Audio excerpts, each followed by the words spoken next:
Bienvenidos a la unidad docente hospitalaria del Hospital General de Agudos Juan Fernández. En esta oportunidad vamos a desarrollar el tema espondilitis y espondilodicitis.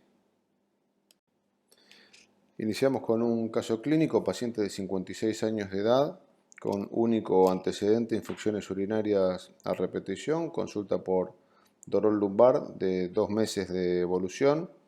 Se realizan las radiografías frente y perfil, no evidenciándose lesiones significativas, por lo cual se decide el tratamiento ambulatorio con analgésicos y control por consultorios externos. La paciente concurre nuevamente al mes, consultando por incremento del dolor, no responde al tratamiento analgésico y las características del dolor cambian, siendo más frecuente a la noche y sin relación con tareas de flexo-extensión de columna, por lo cual se realiza una tomografía computada, evidenciándose una irregularidad de la superficie articular superior del cuerpo vertebral de L3, por lo cual es derivada al equipo de ortopedia y traumatología para su estudio. En el servicio de ortopedia y traumatología se solicita una resonancia magnética, evidenciándose esta lesión que involucra la segunda y tercera vértebra lumbar, una lesión hipointensa en T1, hiperintensa en T2, con compromiso del canal lumbar. Las imágenes que acabamos de ver de resonancia magnética son características de una lesión conocida como espondilodicitis. La espondilodicitis es la infección de la vértebra y del disco intervertebral. Habitualmente existe un retraso para el diagnóstico de este tipo de lesiones aproximadamente de 2 meses. Por eso, el primer paso diagnóstico siempre es la sospecha clínica.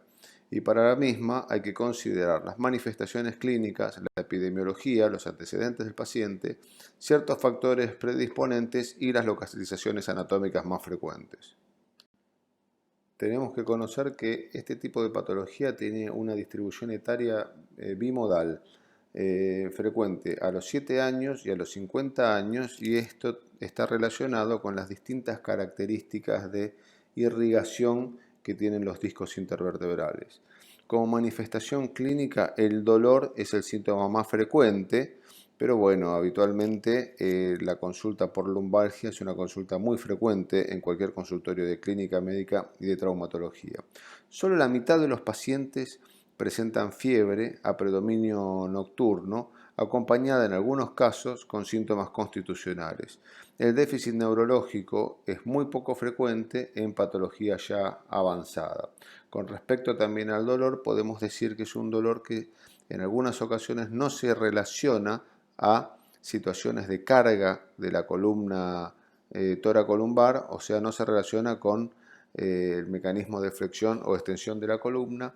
Puede doler en reposo, puede doler por la noche, y cuando se acompaña de fiebre es bastante patognomónico de este tipo de patología.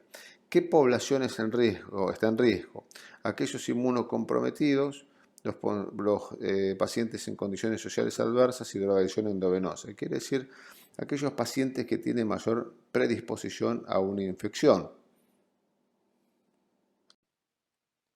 La espondilodicitis habitualmente se produce por siembra hematógena, arterial o venosa. La puerta de entrada de los gérmenes suelen ser los sistemas tegumentarios, respiratorios o urinarios, y la fuente no puede identificarse hasta en un 37% de las infecciones. En los adultos, el disco intervertebral es avascular. Por lo tanto, la nutrición del mismo se realiza por difusión a través de las superficies articulares. Los vasos terminales están compuestos por una red de muy bajo flujo, que es el ambiente ideal para la siembra bacteriana. El plexo venoso de Batson está propuesto también como uno de los mecanismos por el cual se produce la siembra desde el aparato urinario. Como quedó evidenciado con la presentación de este caso clínico, las radiografías no son ideales para el diagnóstico inicial de esta patología. La tomografía computada recién muestra cambios después de los 10 días, pero solo en un 74% de los pacientes. Con respecto a los cambios en la radiografía, se observan después de las 2 a 4 semanas del inicio de la patología y se manifiestan como pérdida de altura del espacio discal con colapso segmentario e inclusive cifosis segmentaria a nivel del área afectada. La resonancia magnética es el método de elección de imágenes para el diagnóstico de este tipo de patologías. Tiene una sensibilidad y especificidad por encima del 90%. En todos los casos solicitamos las secuencias T1, T2 y algunas secuencias fluido sensible, como puede ser la supresión grasa o el STIR, para poder demostrar mejor el edema.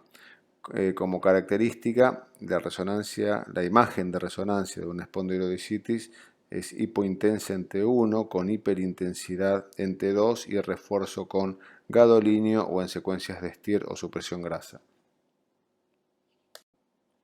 Dependiendo de la ubicación de la espondilodicitis, ya que estas pueden ser cervicales, torácicas o lumbares, vamos a buscar la extensión de este tejido de granulomatoso o piógeno por fuera de la vértebra y del disco. De esta manera, cuando nos encontramos con espondilodicitis a nivel lumbar, la extensión característica es el absceso a través de la vaina del psoas. Cuando tenemos espondilodicitis torácicas, vemos abscesos paravertebrales, y en los casos de espondilodicitis cervicales podemos observar abscesos retrofaringios, sin perjuicio de que el absceso también se pueda desarrollar hacia adentro del canal, que son los casos donde se asocian a lesiones neurológicas.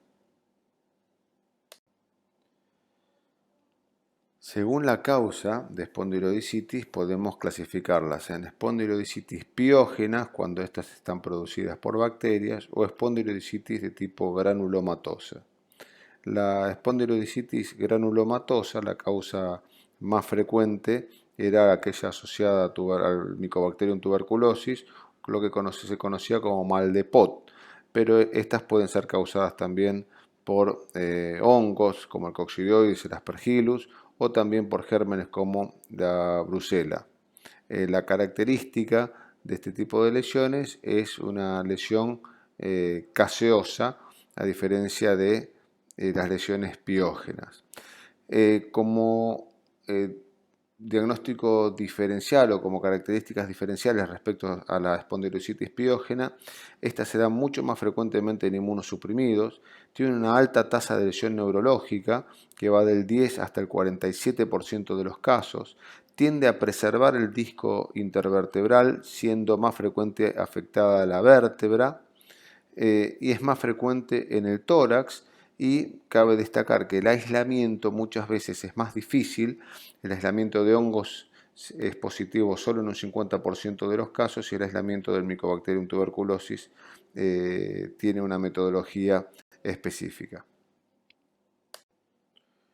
Otro de los diagnósticos diferenciales de la espondilodicitis es con lesiones de tipo degenerativa. Estas lesiones degenerativas tienen una clasificación que se llama de Modic, y por ello las lesiones tipo Modic son de diagnóstico diferencial con respecto a la espondilodicitis. Habitualmente esta se realiza a través de la tomografía computada, en donde vemos el signo de vacío, o sea, signo de aire intervertebral en la tomografía computada, suele estar asociado más a cambios degenerativos que a cambios infecciosos. Además de los exámenes por imágenes, los cuales nos dan una presunción diagnóstica, debemos acompañarlos con exámenes de laboratorio. Pero para darle la trascendencia que estos tienen, tenemos que saber qué parámetros se van modificando durante una espondilodicitis y cómo. Aunque es una infección, es frecuente observar que este tipo de infección son solapadas. Ya vimos que solo la mitad de los pacientes tienen fiebre y los síntomas constitucionales no son frecuentes. Asociado a esto se ve que los glóbulos blancos solo incrementan en el 42% de los pacientes con espondilodicitis. La eritrosedimentación y la proteína C reactiva están siempre elevadas en este tipo de pacientes. Con respecto a las mismas hay que conocer la velocidad con la que esto ocurre. La eritrosedimentación, como regla general, es un poco más lenta. Tiene un pico a los 7 días y disminuye luego de las 3 semanas. La PCR aumenta entre el primer día y los siguientes 2 o 3 días y disminuye tras 10 días. Los seguimientos de respuesta al tratamiento habitualmente lo hacemos con estos parámetros de laboratorio, eritrosedimentación y PCR. Con respecto a los cultivos, hay que saber que los hemocultivos para los casos de espondilodicitis de tipo piógena son positivos solamente en el 20% de los pacientes. El diagnóstico de certeza se realiza mediante estudio anatomopatológico. Lo que hacemos es una biopsia por punción, habitualmente guiada por tomografía computada, sabiendo que tiene una tasa de éxito entre 68 y 86% para determinar el germen, y esto va a depender del tiempo de evolución, si el paciente recibió tratamientos en forma empírica y demás. La biopsia abierta tiene hasta un 92% de éxito. En muchos lugares tienen el protocolo que ante una biopsia por punción negativa con alta sospecha de espondilodicitis se realiza la biopsia abierta. En otros centros se realizan dos biopsias por punción para en un tercer paso recién pasar a la biopsia abierta. Siempre solicitamos cultivos para gérmenes comunes, micobacterias, hongos, Brucella, y la muestra, enviamos una muestra también a anatomía patológica.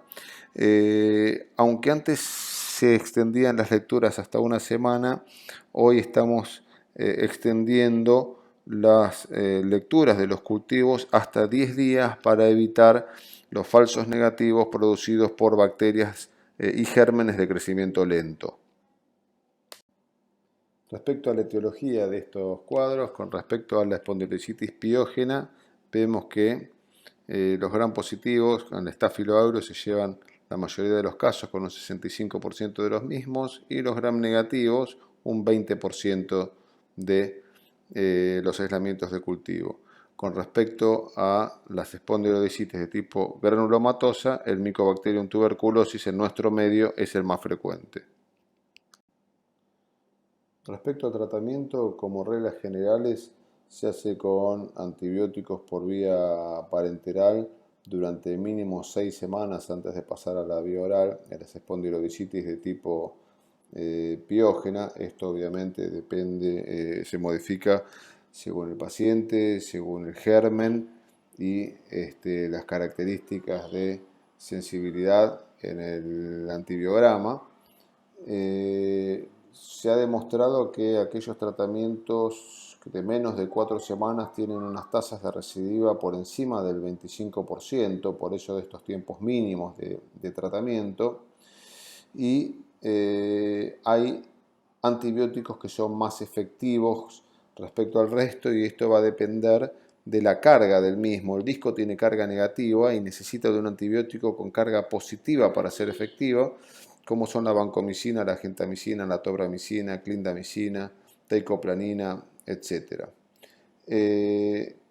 Como parámetro de seguimiento usamos la eritrosedimentación, que vemos que disminuye a menos de la mitad en 4 semanas, y cuando esto no ocurre, habitualmente pedimos una nueva biopsia para ver si no hay alguna sobreinfección bacteriana.